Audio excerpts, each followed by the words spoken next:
دلع كتقدم لكم فقرة سولي المجربة. حنان أمي ونعومة دلع. دلع كتقدم لكم فقرة سولي المجربة. حنان أمي ونعومة دلع.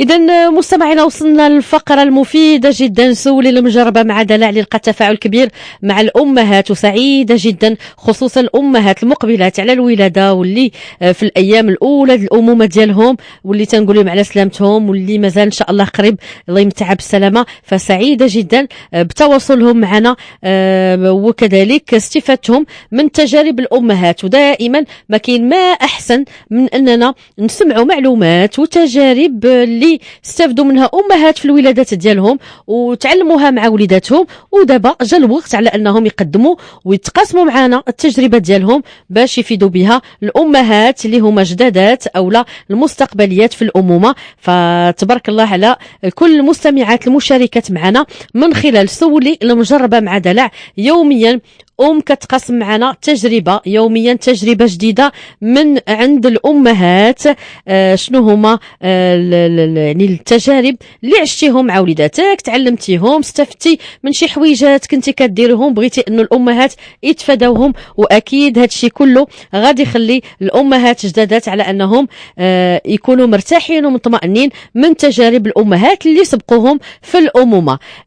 وبما أنه يعني دلع دائما مع كل الأمهات فأكيد مرافقة حتى الوليدات، فكاين كل يوم خميس سحب القرعة لاختيار جوج من الأمهات اللي غادي يفوزوا معنا بوكس هدية فيه مجموعة من الهدايا المميزة للأم والطفل وفي قسيمة شراء بقيمة 2000 درهم باش تهلاي في راسك انتي الأم المجربة. فحظ سعيد لجميع المشاركات معنا فقرة سولي المجربة مع دلع. غادي نمشيو مباشرة للمكالمة ديال الأم اللي مجربة واللي غادي تقدم لنا التجربة ديالها فقرة سولي المجربة مع دلع. اهلا بك لا خديجه من اكادير. اهلا اختي سلمى، لاباس عليك؟ على خير؟ بخير الله يبارك فيك. نيات انت بخير؟ الحمد لله. لاله خديجه مرحبا بك. الحمد لله خديجه تبارك الله. شحال عندك الوليدات ما شاء الله؟ عندي جوج، عندي هاجر عندها 10 سنين وعندي محمد زياد عنده 5 سنوات. تبارك الله، الله يحفظهم ليك هاجر. امين. وتبارك الله محمد زياد. فاكيد ولادها من بعد ولادها كتبدل التجربه وكنوليو خاطرين كثار وكنستافدوا من دوك الاخطاء ربما اللي درنا بشكل عفوي واللي هما عاديين في الامومه ومنهم كنتعلموا. فشنو التجربه اللي تبغي تقاسمي معنا من خلال تربيتك لوليداتك؟ التجربه ديالتي من خلال انني فاش بغيت نفطم البنت ديالي في الاول ما كنتش عارفه كيفاش نفطم، كما عرفت كيفاش نفطمها. يعني وتعذبت بزاف معاها وتعذبت انا. يعني انني ما عرفتش كيفاش فطمتها ديريكت. يعني ماشي دقه واحده. دقه واحده قطعتي لها البذوله دقه واحده. قطعتها ليها وهي ولات كتبغي تجي تاخذها من عندي، كتبدا تبكي ومن كثر داك البكاء ديالها اللي كيكون في النهار انا تطلع لها سخانه. هي مرضات وانا مرضت. يعني ما عرفتش كيفاش انني تعاملي معاها في ديك الوقيته. ما عرفتش كيفاش. ومن خلال ولدي الثاني العاده تعلمت وقالت لي الام تاعي كيفاش ديري تبارك الله. يعني خاصك وراتني كيفاش من خلال التجربه ديالتها، حيت انا في الاول ما سولتش ولكن في الثاني عاده سولت الام تاعي من تجربتها حتى هي قالت لي لا فطمي غير تدريجيا، ماشي ديجا تغيري وتقطعي. بديت كنفطم بالليل، حيت تاع الليل هي الاولى. عاده بديت بالنهار كنقلل من الرضاعه. نقصتي من الرضعات في النهار شويه بشويه. مزيانه. بشويه بشويه صافي من فطمت. يعني ما تعذبش بزاف. يعني تا ولدي تا هو ولف. يعني جات مزيانه. يعني بديك التجربه ديالتي يعني ما يعني وداك التجربه اللي دازت بها الام تاعي حتى هي نفعتني فعلا. كان سولتي المجربه كيف قلتي غتستافدي والحمد لله.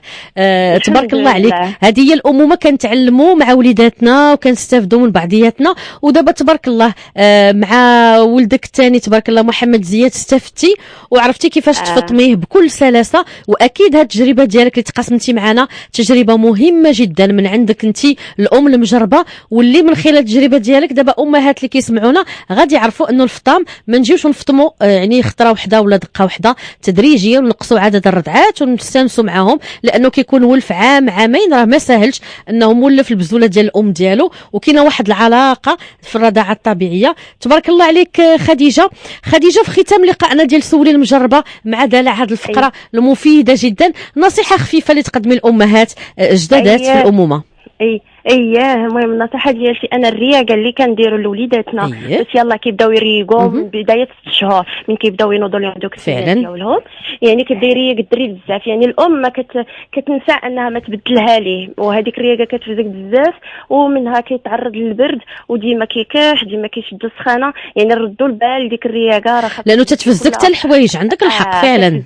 كتفزك فكرتينا في هذه النصيحه وكيتزق لي حتى صدرو ما كنردوش البال، حنا كنقولوا راه عادي داكشي دابا نبدلها وقت ما بدلناها. نصيحه الام انا ما تخليهاش تفزق ليها بزاف، وكنتمنى اللي ما عندهاش الوليدات الله يرزقها يا ربي امين، واللي عنده الله يحفظه يا ربي امين. وشكرا لكم تفايلوا عليهم في الخير مع دلع اللي مرافق الامهات ووليداتهم. تبارك الله عليك، تبارك الله عليك خديجه ام هاجر ومحمد زياد، شكرا لك بزاف على تجربتك ديال الفطام اللي تقاسمتي معنا، ومشكوره جدا على هذه النصيحه المميزه جدا اللي قدمتي لنا حول انه ديك الرياقه اللي تيديروا الوليدات ملي تيكونوا كينوضوا السنان فعلا تيبداو يريقوا، تيخرج هذاك اللعاب وتيفزق هذيك الرياقه، فنردوا البال نبدلوها باستمرار واكيد هذاك الفزاك ديال ديك الرياقه الا خليناه فيقدر يفزك هذوك الحوايج اللي لابس، وبالتالي يقدر الا تحل غير الشرجم او الباب او كوروندير او خرجناه هو فازق يعني ولا ممكن تحيدوا ديك الرياقه اللي فزقات وما تحيدوش ليه الحوايج ديالو، فهنا يقدر يضربوا البرد. فتبارك الله مفيده جدا هذه النصيحه. وخديجه دزتي معنا لسحب القرعه، دابا الرقم ديالك مباشره كاين في سحب القرعه، فنتمنى حظ سعيد. غادي نرجعوا مباشره باش اننا نديروا سحب القرعه، جوج ديال الامهات الفائزات اللي غادي يفوزوا معنا بهدايا مميزه مع دلع، فنتمنى حظ موفق لجميع الامهات. فقره سولي المجربه مع دلع.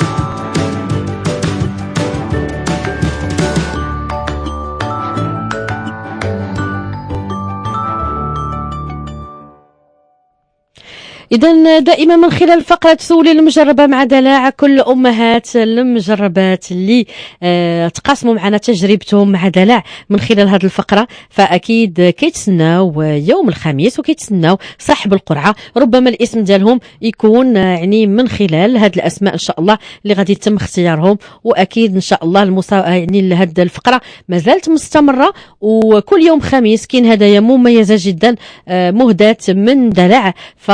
غادي نبداو بسحب القرعه، ما غاديش نخليكم تسناو بزاف، غادي نبداو بسحب القرعه الاسبوعي يعني اليوم الخميس. غادي نبداو بالمستمعات المشاركات اللي شاركوا معنا في المباشر واللي دازوا معنا من اثنين للخميس. كانت معنا لبنى من ايتورير وفاطمه من اسفي وخديجه من اكادير دابا، وكانت معنا سعيده من مراكش. فان شاء الله غادي نختاروا وحده من هاد 4 ديال الاسماء و4 من هاد الارقام الهاتفيه، ونشوفوا شكون اللي المستمعه دازت معنا في المباشر وتقاسمت معنا يعني يعني التجربه ديالها كأم.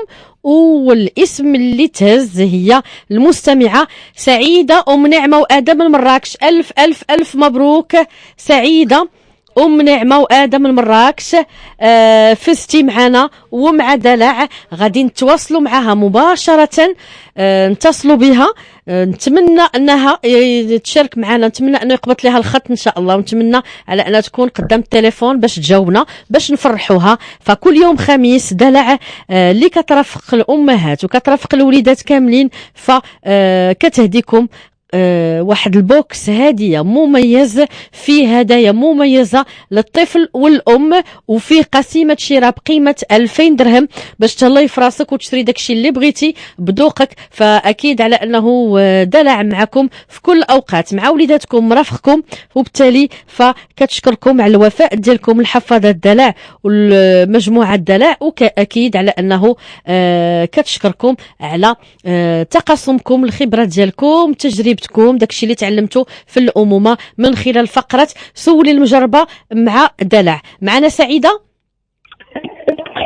الو. السلام عليكم.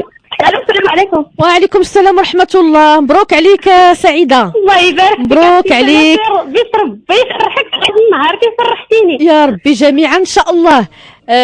سحب القرعه تهزيتي الاسم ديالك من نصيبك. مبروك عليك. الله يبارك فيك اختي سنة. ربي دلع. يخليك. تنشكرو دلع على هذا سميتو اللي دار لنا. الله يرحمه. الله يبارك فيك. لاله سعيده، دلع كيهديك واحد البوكس هديه فيه مجموعه ديال الهدايا ليك ولوليداتك، وفي قسيمه شراء بقيمه 2000 درهم. دلع بغاتك تهلاي في راسك. كنعرفوا على انه التربيه والعنايه بالوليدات ما سهلاش، فدلع كترافق الامهات والوليدات. هذيك قسيمه شراء 2000 درهم، برعي بها راسك، شوفي داكشي اللي ناقصك ان شاء الله بالصحه والراحه. الله يخلي لك اختي سنة. الله يبارك فيك. الله يرحم والديك. مبروك عليك. فالسحب الاول كان سحب ديال المستمعات اللي دازوا معنا في المباشر وربحت معنا سعيده من مراكش. دابا غادي ندوزو للسحب الثاني، وهذا السحب فيه كل المستمعات اللي شاركوا معنا على رقم الواتساب 056 87 70 55 اكيد من خلال المشاركات ديالكم. سحب القرعه الثاني فيه مستمعات اللي ما دازوش معنا في المباشر ولكن شاركوا معنا بالتجربه ديالهم. ان شاء الله ربما في الحلقات المقبله غادي نستافدوا منهم وغادي نستافدوا من كل التجارب ديالهم في الامومه. بسم الله. غادي نختاروا اسم واحد، وحظ موفق لجميع اوفيائنا لجميع الامهات. فالاسم اللي طلع لنا من خلال سحب القرعه هي مشاركه من اسفي المستمعه حنان. مبروك حنان. نتمنى على انه الفرحه تكمل وتكون يعني قدام التليفون وتجاوب على المكالمه باش نزيدوا نفرحوها.